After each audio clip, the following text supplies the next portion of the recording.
ಕಾಲ ಮಿತಿ ಹೇಳಿ ಅಂತೂ ಇಂತೂ ಬುದ್ಧಿ ಬಂತಲ್ಲ ಅಂತ ಹೇಳ್ತಾರಲ್ಲ, ನಾಚಿಕೆ ಆಗ್ಬೇಕಲ್ಲ ನನಗೆ. ನಾನು ಮುಖ್ಯಮಂತ್ರಿಗೆ ಸವಾಲು ಹಾಕ್ತೀನಿ, ನಿಮ್ಮ ಇಷ್ಟು ಪ್ರಧಾನಮಂತ್ರಿಗಳಿದ್ದಾರೆ, ಅವ್ರು ಯಾಕೆ ಇದನ್ನು ಮಾಡಿಲ್ಲ, ಅವ್ರ ಫೇಲ್ಯೂರ್ ಯಾಕೆ ಅಂತ ಹೇಳಿ ರಾಜ್ಯದ ಜನತೆಗೆ ಹೇಳ್ಬೇಕು. ಇಷ್ಟು ಪ್ರಧಾನಮಂತ್ರಿಗಳಾಗಿದ್ರು, ಅವರು ಈ ಸಮೀಕ್ಷೆಯನ್ನು ಯಾಕೆ ಮಾಡಿಲ್ಲ ಅಂತ ದೇಶದ ಜನತೆಗೆ ನೀವು ಹೇಳ್ಬೇಕು. ಮತ್ತು ನಿಮ್ಮ ಸಮೀಕ್ಷೆ ಏನು ಮಾಡಿದ್ರಲ್ಲ 2015,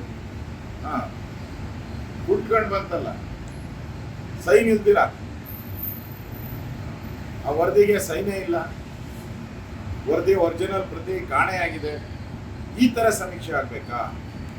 ಮೋದಿಯವರು ಮಾಡಿಸೋ ಸಮೀಕ್ಷೆ ಈ ಥರ ಮಾಡಲ್ ಇರಬೇಕಾ? ನಿಮ್ಮ ಮಾಡಲ್ ಇರಬೇಕಾ? ಸಹಿ ಇಲ್ಲದೆ ಕಾಣೆಯಾಗಿರೋಂಥ ಒರಿಜಿನಲ್ಲು ಇದೆಲ್ಲ ದಾಖಲೆಯನ್ನು ಬಿಡುಗಡೆ ಮಾಡಿದ್ದೀನಿ. ನಾನೇನು ವಿರೋಧ ಮಾಡಬೇಕು ಅಂತ ಹೇಳಿಲ್ಲ. ಇಷ್ಟು ದಾಖಲೆ, ಸರ್ಕಾರದ ಬರೀ ಇರೋ ದಾಖಲೆ, ಆಯೋಗದ ಅಧ್ಯಕ್ಷ ಬರೆದಿರೋ ಪತ್ರವನ್ನು ಬಿಡುಗಡೆ ಮಾಡಿದ್ದೀನಿ ನಾನು. ಆಯೋಗದ ಅಧ್ಯಕ್ಷನೇ ಹೇಳಿದ್ದೇನೆ, ಒರಿಜಿನಲ್ ದಾಖಲೆ ಕಳುವಾಗಿದೆ, ಇದರಲ್ಲಿ ಸಹಿ ಇಲ್ಲ ಅಂತೇಳಿ ನಾನು ಹೇಳಿಲ್ಲ. ಈ ಥರ ಸಮೀಕ್ಷೆ ಬೇಕಾ ನಿಮಗೆ?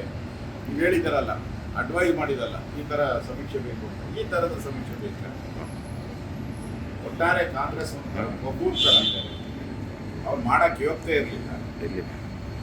ಯಾರೋ ನರೇಂದ್ರ ಮೋದಿ ಅವರು ಮಾಡ್ತಾರೆ ಅಂತ ಹೇಳಿದ್ರೆ ಅದಕ್ಕೆ ಕಂಡೀಷನ್ ಮೇಲೆ ಕಂಡೀಷನ್, ಕಾಂಗ್ರೆಸ್ಸಿನ ಕಂಡೀಷನ್.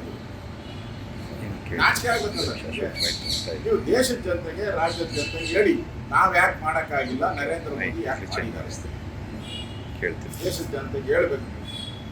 ಅದನ್ನು ನಾನು ನಿಮಗೆ ಆಗ್ರಹವನ್ನು ನಾನು ಮಾಡ್ತಾ ಇದ್ದೀನಿ. ಇದು ಆ್ಯಕ್ಚುಲಿ ನಮ್ಮ ಸಂವಿಧಾನದ ಆರ್ಟಿಕಲ್ 246 ಅಡಿಯಲ್ಲಿ, ಸಂವಿಧಾನದ ಆರ್ಟಿಕಲ್ 246 ಅಡಿಯಲ್ಲಿ ಕೇಂದ್ರ ಸರ್ಕಾರ ಮಾಡಬೇಕು. ಇದು ರಾಜ್ಯ ಸರ್ಕಾರಕ್ಕೆ ಜಾತಿ ಗಣತಿ ಮಾಡುವಂಥ ಅಧಿಕಾರ ಇಲ್ಲ. ಈ ಸಿದ್ದರಾಮಯ್ಯ ಮಾಡಿದಾರಲ್ಲ, ಯಾರು ಮನೆಗೆ ಹೋಗದೆ ಸಿದ್ದರಾಮಯ್ಯನವ್ರ ಮನೆಗೆ ಕೂತ್ಕೊಂಡು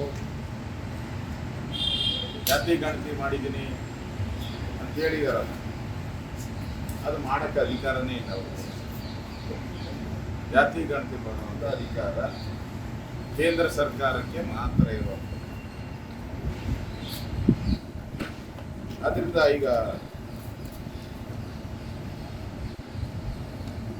ಸಿದ್ದರಾಮಯ್ಯನವ್ರು ಮಾಡಿರುವಂಥ ಈ ಕಳಪೆ ಜಾತಿ ಗಣತಿ ಏನಾಗುತ್ತೆ?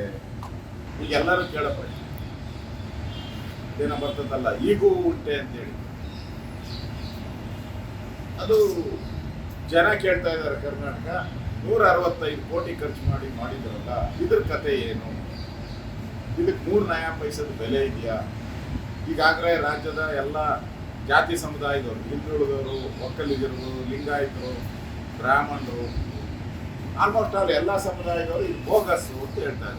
ಸ್ವತಃ ಶಿವಗಂಗೆಯ ಸಿದ್ಧಗಂಗಾ ಮಹಾಸ್ವಾಮಿಗಳೇ ಹೇಳಿದ್ದಾರೆ, ನಮ್ಮ ಮನೆಗೆ ಬಂದಿಲ್ಲ ಅಂತ. ರಾಜ್ಯದ ಎಲ್ಲ ಶಾಮನೂರು ಶಿವಶಂಕರಪ್ಪ ಹೇಳಿದ್ದಾರೆ, ವೀರಶೈವ ಲಿಂಗಾಯತ ಅಧ್ಯಕ್ಷರು ನಮ್ಮ ಹತ್ರ ಬಂದಿಲ್ಲ ಅಂತ ಹೇಳಿದ್ದಾರೆ. ಒಕ್ಕಲಿಗರು ಹೇಳಿದ್ದಾರೆ, ನಮ್ಮ ಹತ್ರ ಬಂದಿಲ್ಲ ಅಂತ. ಹಿಂದುಳಿದ ಹಲವಾರು ಸಮುದಾಯದ ಹೇಳಿದ್ದಾರೆ, ನಮ್ಮ ಜನಸಂಖ್ಯೆ ಇಷ್ಟಿದೆ, ನಮ್ಮ ಜನಸಂಖ್ಯೆನ ತಂದು ನಿಲ್ಲಿಸಿದ್ದೀರಾ, ಇದು ಕಡಿಮೆ ಮಾಡಿದ್ದೀರಾ.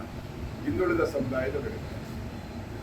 ಈ 165 ಕೋಟಿ ಲೂಟಿ ಹೊಡೆದಂಥ ಸಿದ್ದರಾಮಯ್ಯನವರು ಅವಶ್ಯಕತೆ ಇದ್ದ ಆರ್ಟಿಕಲ್ 246 ಪ್ರಕಾರ ನಿಮ್ಗೆ ಅಧಿಕಾರನೇ ಇಲ್ಲ.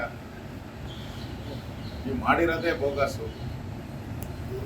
ಈಗ ಹಣ 165 ಕೋಟಿನ ನಾಮನ, ಅದು ನಾಮನ ಪಂಗನಾಮನ, ಇದಕ್ಕೆ ರಾಜ್ಯದ ಜನತೆಗೆ ಉತ್ತರ ಕೊಡಬೇಕು. ಸಿದ್ದರಾಮಯ್ಯ ಉತ್ತರ ಕೊಡಬೇಕು.